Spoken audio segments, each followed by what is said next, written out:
I believe that 10, 20 years from now, when we start talking about gaming history and we look back on 2026, that we're going to be identifying this period of time that we're already in the dark era of gaming, the post console war gaming. And if we're not technically in 2026 at this moment in that era, I think we have enough knowledge to have a pretty clear picture of what this future is going to look like. And I kind of just want to talk about PlayStation, Xbox, Nintendo, and Steam, and just talk about where they are now, some of the news that's been going on, and where I see them going in the future. I want to start with PlayStation today because, oh man, this news. Imagine if this was Nintendo. If Nintendo did this and this news broke out that Nintendo was doing this, the internet it would be crazy. Crazy times on the internet it would be. And of course, I'm talking about dynamic pricing. So, if you haven't heard this news yet, PlayStation on the PlayStation Store, they're under fire for implementing dynamic pricing. And I kind of felt like this has always been something, and I'm not too surprised. It's predatory, even in this example of lowering the prices. Like, I don't buy too many digital games on PlayStation. I have some games wish listed just to keep them on my radar. I don't even, and maybe if the sale is like so good, I would buy it. But whenever that sale happens, I always check like Amazon or Best Buy and see what the physicals going for. But I haven't bought a digital game on PlayStation in a long time. And even when I do buy digital games on PlayStation, Switch, Steam, I don't buy brand new games full prices anymore. I just buy the dirt cheap like $5 digital game, right? An old game that like I don't need to have physical. And so they're having this dynamic pricing that if, let's say you have it wishlisted and you don't buy games that much, let's say you have a $60 game wishlisted, maybe they'll be like, it's on sale for just you for $20 because, you're not buying games anyway, and we're either making $0 or $20 from you. And so that will get you to be like, I wasn't going to spend $20 this month, but now I have the sale and it's such a good deal. And who doesn't buy shop sales, right? I do it all the time. Amazon Prime Day, there's once every quarter. Like I always wait till those Prime days, and you got to stay up to date on your pricings because even Amazon, they'll jack up the price for the sale day and really sell you something at the normal price, but it has that 50% off on it, right? And so they have that dynamic pricing going on. But at the same time, instead of doing a blanket sale where it's like, let's take this $60 game and sell it for $40 for everybody, they'll do that dynamic pricing and we'll sell it for $40 for these people. But here's a player who buys games all the time for a full price. They buy every month, they buy a $60 full price game or $70 full price game.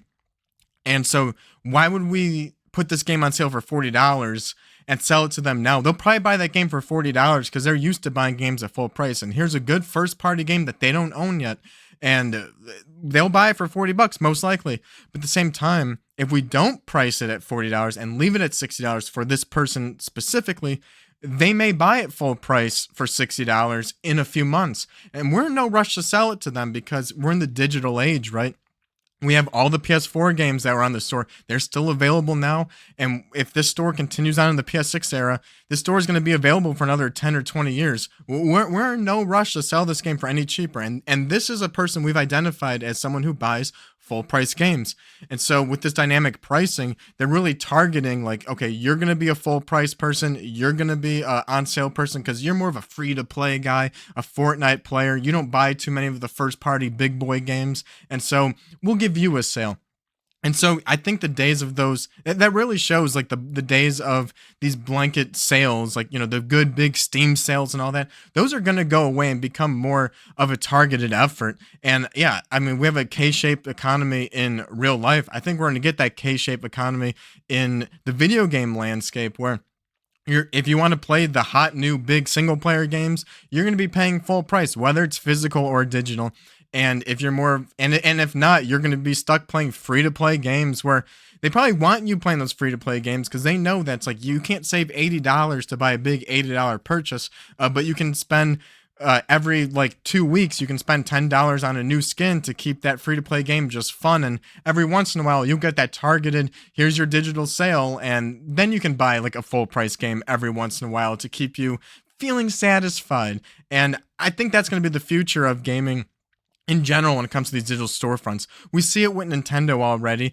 Oh, Mario Odyssey is an 8-year-old game and they still sell it for full price on the digital store. It's like, yeah, they still do that because the eShop's going to be going for another 10 years, and that's another 10 years of new kids getting Switch 2s, of like just them converting more people onto the Switch too. That's 10 more years of new Switch customers that don't have Mario Odyssey. And it's such a good game. They're in no rush to sell it for any cheaper. And that's how Nintendo's positioned most of their first party hardware. Yeah, or first party software. Like, yeah, they do go on sale every once in a while. And even still, like, it's not like crazy sales. Like the days of player choice and greatest hits where they sell these games for $20, those are over. And I think it's going to continue on with the physical era too. So with the next generation with Xbox, I don't think Xbox is going to be selling physical games with their next Xbox, right? And if PlayStation still does with the PlayStation 6, people are like, oh, well, they're still going to have a disc drive. It's not going to come with the system. It's going to be separate, and I believe that too. But PlayStation 6, are there going to be like a big physical PlayStation 6 scene? They want people to be digital. Get rid of the disc drive out of the box, and it's going to be harder to get people buying physical games. And I think with Xbox getting out of retail, PlayStation next. Nintendo's gonna be the last one that you see at like a Target, a Walmart, a Best Buy on the shelf, and that's because of the game key cards, right? But Xbox is gonna be gone next generation. PlayStation 6, maybe there's gonna be some games at retail, but I think PlayStation is gonna be next out, and it's gonna be more of a collector's market for the physical copies. And I think what you see with like scalpers when it comes to like something like Pokemon cards. If you want to get a box of Pokemon cards, you have to be online, you have to have a bot, and like things get snatched up and sell out in like a minute. I think that's what's going to be the future of physical games too on these modern platforms of PlayStation 6. Like if you want a physical PlayStation 6 game, which is going to be $80, absolutely they're going to follow Nintendo's footsteps with that. Like you're kidding yourself if it's not going to be $80. And if you want $80 if you want a physical copy of a game, there's gonna be no more waiting for sales. You have to buy that day one pre-order for $80 because the print runs are gonna be so small because they don't want you to buy the physical game. They want you to buy the game for $80 on the digital store. And they're using that dynamic pricing to make sure that they can target those who can afford $80 digital games are gonna be the ones paying $80 for digital games. And if you want the game physical, you're absolutely gonna be paying $80 for the physical game. Because I think the print runs are going to be smaller. I use Sega as an example. With the Sega Racing Crossworlds, and people were like surprised that in 2 months, they're like, oh, like Mario Kart World, like they had nothing on Mario Kart World. Like the game's already $40 used. It's like, dude, like how long have you been like buying games for?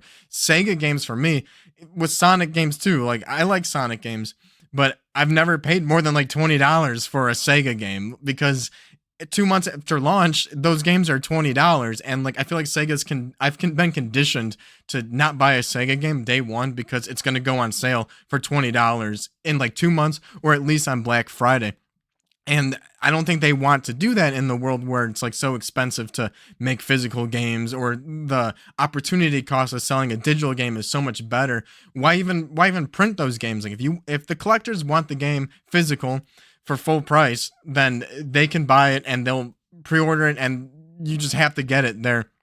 You have the scalpers selling those physical games for more money, and it's going to be like the collecting scene for physical gaming is going to it's not going to be fun anymore.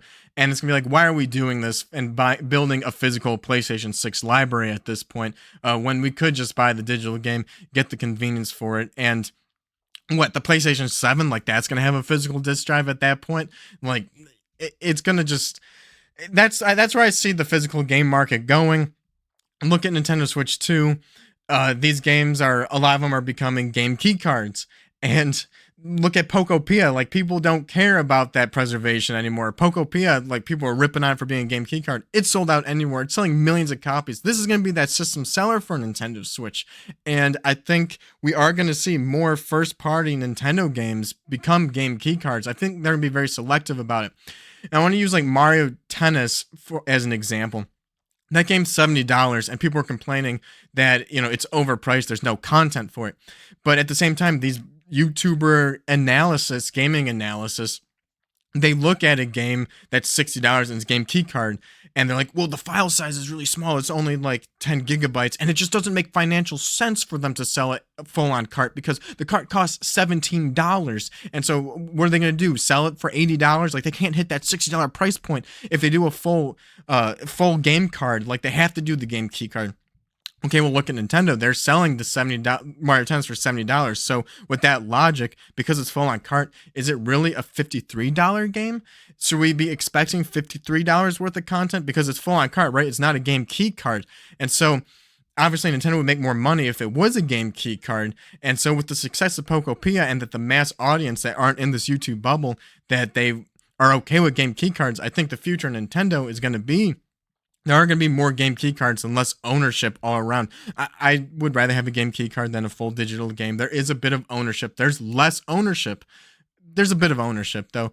And just honestly for me, it's just the shareability. I'm in a household that has multiple gamers in it, and they nerfed the digital game sharing the way it was.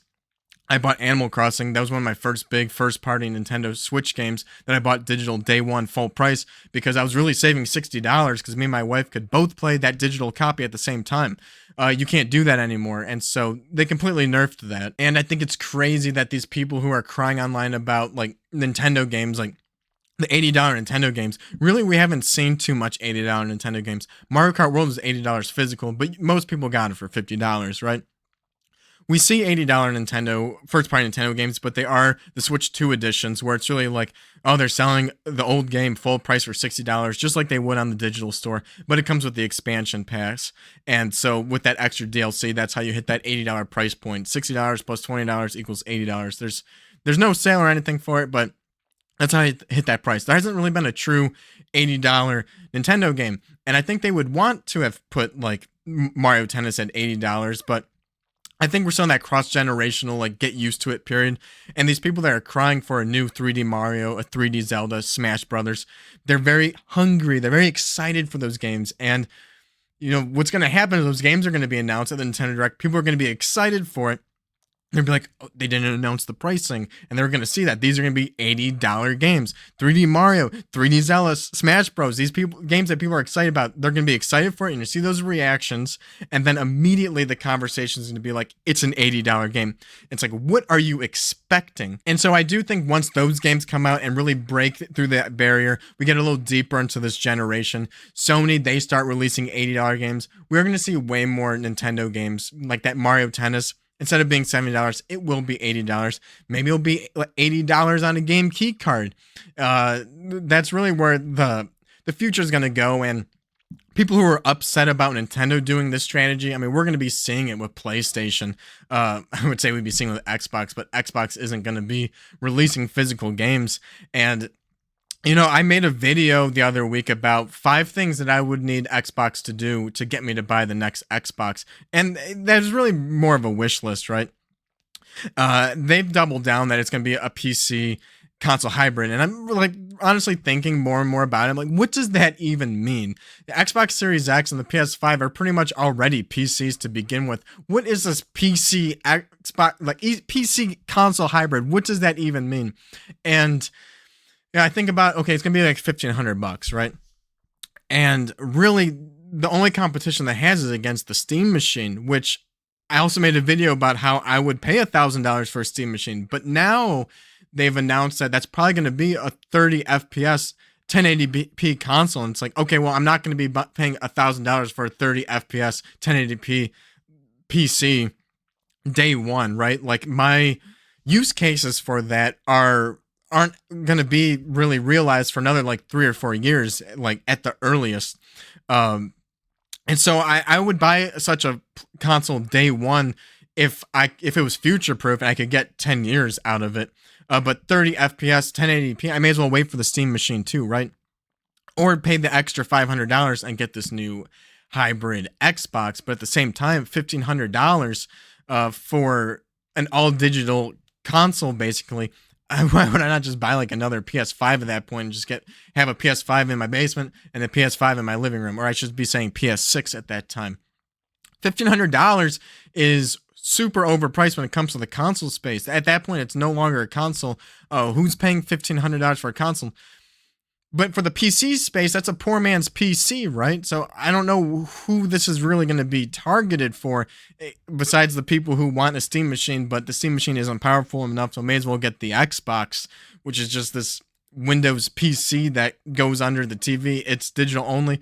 Oh, they're going to sell a disc drive, just like the PlayStation 6, so you can still play your disc games. Well, they announced that Xbox is coming to Windows 11 soon, some Xbox mode. Why can't I just plug in this disc drive into my actual PC and play my Xbox disc games on my PC? That's just why isn't this an Xbox? It's going to have an Xbox mode. It's more going to be more powerful than this hybrid Xbox PC. Why not just do that? And so I don't know, the future of Xbox just makes no sense. And just having another just competitor in this space go more into lean into this PC. All these gamers want to play Steam, and they're okay with having a full digital library and having DRM. I don't know. I think that's really bad for the future of gaming. And this next Xbox being a hybrid doesn't feel future proof at all. It's going to be e-waste. I look at my 2013 fat Xbox One. It's the worst console I've ever owned. I think it might be the worst console ever produced. I can go to a retro game store and buy an NES that's like 40 years old, and that thing probably still works. I could probably plug it in, Super Nintendo, like all these old consoles, like they're really built like tanks and they could still work. This 2013 Xbox One, I turned that on. It's a slog. I do not think it ran this slow and this bad when I got it day one. All these updates, I don't know if it's planned obsolescence, but it reminds me of iPhone, how I got $90 from a class action lawsuit because it was proven that they were intentionally slowing down iPhones to get you on to buy the new one. And I think all these modern platforms moving on in the future, yeah, you build this big like PS5 physical library. I have it all physical on disc. I have this huge PS5 library, but then the PS6 is going to come out. And are they going to bog down the PS5 with all these updates and make it run like crap? So that way you have to buy the $1,000 PlayStation 6, buy the the detachable hard drive, so that way you can play your physical PS4 and PS5 physical games on the PS6. And if you want to keep buying physical games, you have to pay $80 pre-order day one, or else you have to pay double the price to scalpers because print runs are so low because they want you to be buying digital games. And the fact that Xbox is getting out of the competition in the true console space, out of true physical games, that just really enables PlayStation and Nintendo to really slim down their physical media output and really try to steer you more towards the all digital future, because Xbox is diving headfirst into all digital future. And I don't know, I kind of in a way blame PC gamers for really fast tracking this, creating this environment for Xbox to feel like that here's a position that they could rival. Back in the day, I really respected PC gamers. The big box PC games, dude, those things were so cool. The PC gamers were really quick to hop on the all digital landscape and the DRM with Steam, and because of sales and all that, and it was very convenient. And look where we are now. Xbox is like, oh, they hear the noise online of Steam and PC gaming. PC is the future, but I don't know how much of that is really just noisy people online, because if you listen to the noisy people online, Pokopia should have been a flop. But it wasn't a flop. It's this huge, massive success. And for all the Nintendo fans who are hungry for the 3D Mario, 3D Zelda, having such a success like this, I do not expect there to be a big 3D Mario, 3D Zelda for this holiday season. We have this big breakout Pokopia that's going to be driving sales. We know Pokemon Wind and Waves is probably going to be coming out in spring 2027. I'm pretty sure, I'm guessing Fire Emblem, or at least my expectations are Fire Emblem is going to be that big holiday title, because there's no competition. Who's Nintendo competing against? And so, tangent aside, I feel like a lot of these decisions that Xbox is doing, trying to lean in towards like marketing towards the PC like gamers, I just don't know how much of that is just noise online that they're actually listening to, where you have someone like Nintendo not listening to the noise online. That would make you think that they would want to, like, if they listened to the backlash online, that they should have postponed Pokopia and been like, we're going to delay the game for a year and work on a graphical update. But they didn't do that, and it's selling like hotcakes, and so many people are flipping. Oh, I was wrong about Pokopia. And that's what I'm saying. I don't know if these noisy people online are always really right. The noise on how awesome Steam was 10 years ago, this has led us into the all digital future. And it's been, right now, this past 10 years have been about building the library, building trust. Look how convenient digital games are. And now the next 10 years are really going to be abusive of that with stuff like Sony, with dynamic pricing and trying to get people to, do it all at once. And another thing about this like hybrid Xbox that I'm just not sold on about is there's also a lot of news about younger generations, but I've been feeling this myself included. Like, I'm sick of my iPhone. I'm so sick of doom scrolling. It's one of the reasons why I've been playing more DS and Game Boy Advance. Like, I don't want, like, every time I doom scroll my iPhone, that is time I could be playing a handheld game and just doing something else other than just like endless scrolling these social media apps. And people are getting sick of these all-in-one devices of the iPhone. Back in the day, having that all-in-one, here's your phone, here's your iPod, here's your Game Boy, here's an internet browser, all-in-one. It was great, and we loved it, and we let it ruin our lives, and we let it ruin the world. And Xbox is like, here's your console and PC all at once. Like, I don't know. It's just gonna be. I look at the 2013 Xbox One, that's why I bring it up. This thing is so bogged down 13 years later. I just can't imagine this new Xbox being future proof. 30 years from now, who's going to buy this Xbox Helix and be like, I can plug it in, it can work, because it's also like a PC. It's going to be like equivalent to going and buying a Windows 95 PC, right? This thing is going to be just e-waste someday, a lot like the ROG Ally X, which is just a handheld laptop. The more they lean into the computer, the less future-proof it's going to be, and the more you invest into these digital ecosystems, if you want to keep playing your Xbox games, your PC games over time, you have to buy new hardware, and they're going to do these tricks to bog it down, and so it doesn't last forever. And so I don't know, that might be like why I don't even like collecting for PS5 physical all that much, because the PS5 itself hasn't stood the test of time. We know Xbox 360 has about like a 20-year lifespan. These things are starting to die out, and yeah, these other digital ones like a PS5, is that going to last 20 years? Is it going to last 10 years? And when that dies out, at least you can bring your games over a lot easier than something like a 360 onto the PS6. But you're just going to have to pay more. I think about the Switch, for example. It's pretty much planned obsolescence, because I have a couple Switch 2s, and I really want to give them to my kids and let them play it. But then I remember I have 3 sets of Joy-Con. 2 of them have stick drift.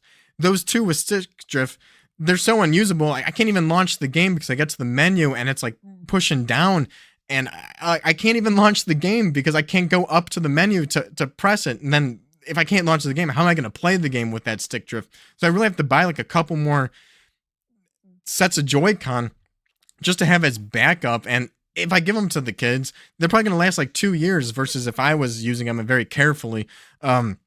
I don't know, maybe I'll just have to get pro controllers and just not use it as a handheld console. So yeah, they're really positioning it where if like your Switch starts to die, you may as well just buy the Switch 2, because that's all that's going to be on store shelves. And yeah, I see it working the way the iPhone, where it's like there's no point in buying an old iPhone right now because it basically doesn't work. It doesn't work with the App Store anymore. And it just is old and runs like crap. Everything about the iPhone, I think, is what modern gaming is going to be like, and they're going to trap you with your collection of games and trying to, not even like your PS5 should still be good, but we're going to make it not good, so that way if you still want to enjoy, whether it's your digital games or physical games, you have to buy the new one. And so yeah, I think that's just kind of where the future of gaming's going. I don't understand the Steam Xbox rivalry anymore. It's like a big nothing burger. They're both, with the Steam machine being so underpowered and the Xbox still being this Windows bogged down machine. Like, I don't know why I would want to play a Steam game through Xbox when I want to cut out the middleman. I'd rather get the Steam machine for sure, but if it's too underpowered, it's like there's these two competitors in this one lane that neither of them are solving the problem that they're proposed to be solving.